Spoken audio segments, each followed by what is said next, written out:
यी हुन् लिम्पियाधुरा नेपालकै हो भन्ने प्रमाण। सरकारले लिम्पियाधुरा नेपालकै हो भन्ने आधारका रूपमा विभिन्न प्रमाण जुटाएको छ।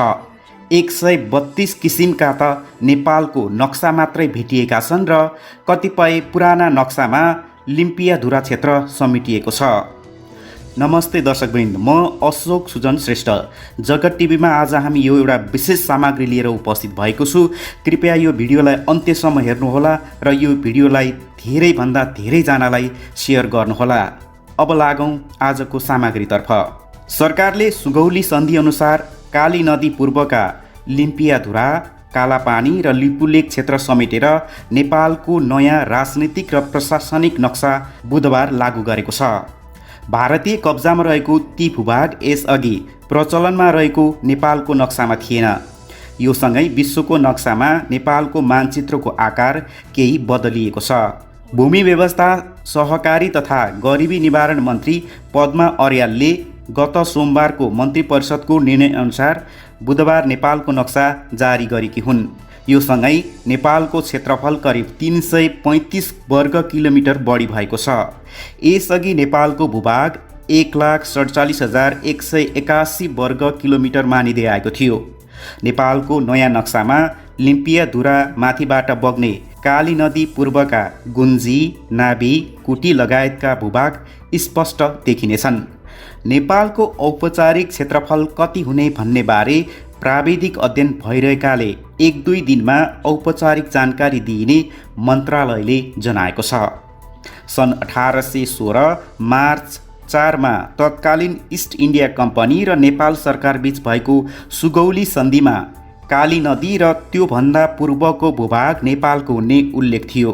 तर भारतले लिपुलेक नजिकबाट बग्ने लिपु खोलालाई काली नदीको मुहान दाबी गर्दै त्यसभन्दा पश्चिमको भूभाग कब्जा गरेको थियो। कालापानीमा 2018 सालमा भारत चीन युद्धको बेलादेखि भारतीय सेनाको क्याम्प खडा गरिएको छ। त्यही क्षेत्रमा भारतले एकतर्फी सडक निर्माण गरी उद्घाटन गरेपछि नेपालले पनि आफ्नो भूमि समेटेर नक्सा जारी गर्ने निष्कर्षमा पुगेको हो। भारतले पुरानो नेपाली नक्सामै समेटिएको कालापानी क्षेत्रको 60 वर्ग किलोमिटर भूभाग समेत आफ्नो कब्जामा लिएको छ। त्यही भारतीय सैनिकको क्याम्प छ। भारतले नेपालको उत्तरी सीमामा राखेका 17वटा सुरक्षा पोस्ट विक्रमसम्म 2026 सालमा फिर्ता गर्दा कालापानीमा भने यथावत राखेको थियो। कसैको सार्वभौमिकतामा धावा बोल्न पाइन्छ? मन्त्री अर्यालले प्रचलित नक्सामा काली नदी पूर्वका गुन्जी, नाभी, कुटी लगायतका केही भूभाग समेटिएको नदेखिएकाले काली नदीको उद्गम स्थल लिम्पियाधुरासम्म देखिने गरी नक्सा जारी गरिएको बताइन्। गत सोमबार मन्त्री परिषदले नेपालको अद्यावधिक प्रशासनिक नक्सा तयार गरी प्रकाशन गर्ने र प्रचलनमा ल्याउने निर्णय गरेको थियो। तर 6 महिना अघि भारतले आफ्नो राजनीतिक नक्सामा नेपाली भूभाग पुनः देखाएपछि सरकारले त्यसको विरोध गर्दै आफ्नो तर्फबाट पनि नक्सा जारी गर्ने तयारी गरिरहेको थियो। नक्साका लागि जग्गा नाप जाँच नियमावली बमोजिम समिति गठन गरिएको थियो। उक्त समितिले गत फागुन 11 गते छुटेका भूभाग समेटी नक्सा प्रकाशन गर्न सिफारिस गरेको थियो। सङ्घीय संसदका विभिन्न समितिले पनि पटक पटक नक्सा जारी गर्न निर्देशन दिँदै आएका थिए। यही पृष्ठभूमिमा भारतले नेपाली भूभागमा सडक नै निर्माण गरी उद्घाटन गरेपछि नयाँ नक्सा तत्काल जारी गर्नुपर्ने माग बढेको थियो। संसदमा प्रतिनिधित्व गर्ने राजनीतिक दल लगायत जनस्तरबाट पनि नक्सा जारी गर्न सरकारलाई समर्थन जुटेको थियो। सबैको सहयोग हुने अवस्था आएपछि सरकारले नयाँ नक्सा प्रकाशन गर्ने आर्थिक वर्ष 2077-78 को वार्षिक नीति तथा कार्यक्रममै उल्लेख गर्यो। मङ्गलबार नीति तथा कार्यक्रम संसदबाट पारित भएपछि त्यही आधारमा सरकारले बुधबारबाट नक्सा प्रकाशन गरी लागू गरेको हो। लिम्पियाधुरा सहित 335 वर्ग किलोमिटर भूमि अब नेपालको नक्सामा।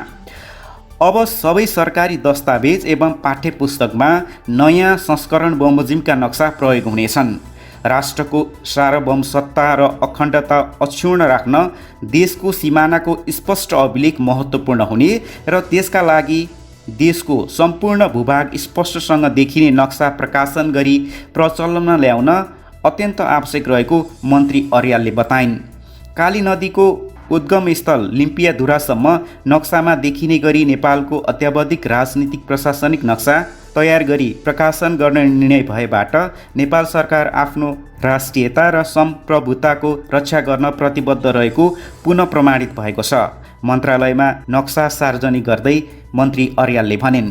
नेपालको नक्सा सार्वजनिक भए पनि आउँदा दिनमा यो विषयमा भारतसँग द्विपक्षीय र कूटनीतिक प्रयास मार्फत समस्या समाधान गर्न तयार रहेको सरकारले जनाएको छ। यसलाई मित्र राष्ट्र भारतले सकारात्मक रूपमा लिनेछ भन्ने विश्वास लिएका छौँ, मन्त्री अर्यालले भनिन्। सरकार सुखी नेपाली समृद्ध नेपालको राष्ट्रिय आकाङ्क्षा पूरा गर्ने दिशामा राष्ट्र, राष्ट्रियता, सार्वभौम सत्ता र भौगोलिक अखण्डताको रक्षा गर्न दृढ सङ्कल्पित छ। नेपालको बदलिएको मानचित्रले जनताको मनोबल पनि उच्च बनाएको उनले उल्लेख गरिन्। लिम्पियाधुरा नेपालकै हो भन्ने आधारहरू यस्ता छन्। मन्त्री अर्यालका अनुसार सरकारले गरेको खोजका क्रममा लिम्पियाधुरा नेपालकै हो भनेर पुष्टि हुने विभिन्न आधारहरू भेटिएका छन्। पहिलो आधारका रूपमा सरकारले सन् 1816 मार्च 4 को सुगौली सन्धिलाई लिएको छ। त्यतिखेर नेपाल सरकारका प्रतिनिधिका रूपमा राजगुरु गजराज मिश्र र चन्द्रशेखर उपाध्यायले हस्ताक्षर गरेर अङ्ग्रेज अर्थात् तत्कालीन इस्ट इन्डिया कम्पनी सरकारका लेफ्टिनेन्ट कर्नेल पेरिस ब्राड्सालाई हस्तान्तरण गरेको सन्धिमा पश्चिममा काली र पूर्वमा मेचीलाई मुलुकको सिमानाका रूपमा उल्लेख गरिएको छ। तर उक्त सन्धिमा पश्चिमको राप्तीदेखि पूर्वको कोशी नदीसम्मका तराईका जिल्ला उल्लेख नभएकाले त्यसको 9 महिनापछि अर्थात् डिसेम्बर 8 मा सुगौली सन्धिकै पूरक सन्धि भयो। त्यसलाई लिम्पियाधुरा नेपालकै हो भन्ने दोस्रो दरिलो प्रमाणका रूपमा सरकारले लिएको छ। नेपालको कोशीदेखि राप्तीसम्मको समतल भूभाग नेपाललाई फिर्ता गर्न चाहेको भन्दै अङ्ग्रेज सरकारले नेपाल सरकारलाई पत्र पठाएका त्यही आधारमा सुगौली सन्धिकै पूरक सन्धि भएको थियो र त्यसमा लिम्पियाधुरा नेपालको नक्सामा रहेको थियो। तेस्रो आधार सन् 1860 डिसेम्बर 1 मा भएको तत्कालीन श्री 3 जङ्गबहादुर राणा र अङ्ग्रेज सरकारका तर्फबाट लेफ्टिनेन्ट जर्नल जर्ज र्याम्से बीच भएको सम्झौता हो, जुन सम्झौता अनुसार बाँके, बर्दिया, कैलाली र कञ्चनपुर नेपाललाई फिर्ता गरिएको छ। त्यसबेला भएको नक्सामा पनि लिम्पियाधुरा छुटेको छैन। सन् 1875 जनवरी 7 मा दाङको डुडुवा क्षेत्रको सीमाङ्कन भयो, जसमा नेपालका तर्फबाट कर्णेल सिद्धिमान साहेब बहादुर राजभण्डारी र अङ्ग्रेज सरकारका तर्फबाट कमिसनर लेफ्टिनेन्ट जर्नल एन्ड्रयू संयुक्त आयोगले नक्साङ्कन गर्यो। उक्त नक्सामा पनि पश्चिम नेपालको लिम्पियाधुरा छुटेको छैन। यसलाई छोटकरीमा भन्दा 1816 मार्च 4 को सुगौली सन्धि, 1816 डिसेम्बर 8 को सुगौली सन्धिकै पूरक सन्धि, 1857 मा भारतले नै जारी गरिदिएको नेपालको नक्सा, 1860 डिसेम्बर 1 मा बाँके, बर्दिया, कैलाली र कञ्चनपुर नेपाललाई फिर्ता गर्न भएको सम्झौता, 1875 जनवरी 7 मा दाङको डुडुवा क्षेत्र सीमाङ्कन गर्दाको नक्साङ्कन, विक्रम सम्वत 1995 सालमा लिम्पियाधुरा क्षेत्रका नागरिकले बाली बुझाएको प्रमाण, विक्रम सम्वत 2015 सालको आम निर्वाचनको मतदाता नामावली, विक्रम सम्वत 2018 सालको जनगणना। भूमि व्यवस्था, सहकारी तथा गरिबी निवारण मन्त्रालयले 132 किसिमका नेपालको नक्सा फेला पारेको छ। नेपाल स्वयंले आफ्नो नक्सा आफै प्रकाशन गर्न थालेको विक्रम सम्वत 2032 सालदेखि मात्रै हो। त्यसअघि बेला बखतमा प्रकाशित कतिपय नक्सामा समेत लिम्पियाधुरा समेटिएको पाइन्छ। मन्त्री अर्यालले कान्तिपुरसँग भनिन्, त्यसलाई हामीले एउटा प्रमाणको रूपमा लिएका छौँ। 1995 सालमा तत्कालीन नेपाल सरकारलाई लिम्पियाधुरा क्षेत्रका नागरिकले बाली बुझाएको प्रमाण सरकारसँग छ। त्यसमा लिम्पियाधुरा क्षेत्रका गुन्जी, नाबी र कुटी गाउँका बासिन्दाको नामावली स्पष्टै देखिने प्रमाण सरकारसँग छ। त्यतिखेर त्यस क्षेत्रका केही नागरिकले अन्न र केही नागरिकले पैसा नेपाल सरकारलाई बुझाएको रसिदले लिम्पियाधुरा नेपालकै हो भन्ने आधार स्पष्ट पारेको छ। 2015 सालको आम निर्वाचनको मतदाता नामावली र 2018 को जनगणनाको तथ्याङ्क पनि सरकारसँग छ। सन् 1857 मा भारतले नै जारी गरिदिएको नेपालको नक्सामा कुटी, नाबी, छाङ्रू नेपालतर्फ देखिने गरी काली नदीलाई सिमाना मानिएको छ। सन् 1856मा सर्वे अफ इन्डियाले निकालेको एउटा नक्सामा भने लिपुलेक भन्ज्याङबाट आउने नदीलाई नेपाल भारतको सिमाना मानेर लिप्पियाधुरालाई भारतपट्टि पारिएको छ। ऐतिहासिक दस्तावेजका अनुसार भारतको पहिलो चलखेल यहीँनिर सुरु हुन्छ। त्यसपछि कहिले लिप्पियाधुरा सहित र कहिले लिम्पियाधुरा बेगरका नक्सा प्रकाशित भएका छन्। 2032 सालमा नेपालले पहिलो पटक प्रकाशन गरेको नक्सामा त्यति धेरै प्रमाणका बावजुद लिम्पियाधुरा छुट्याइएको छ र त्यस यताका कुनै पनि नक्सामा लिम्पियाधुरा थिएन।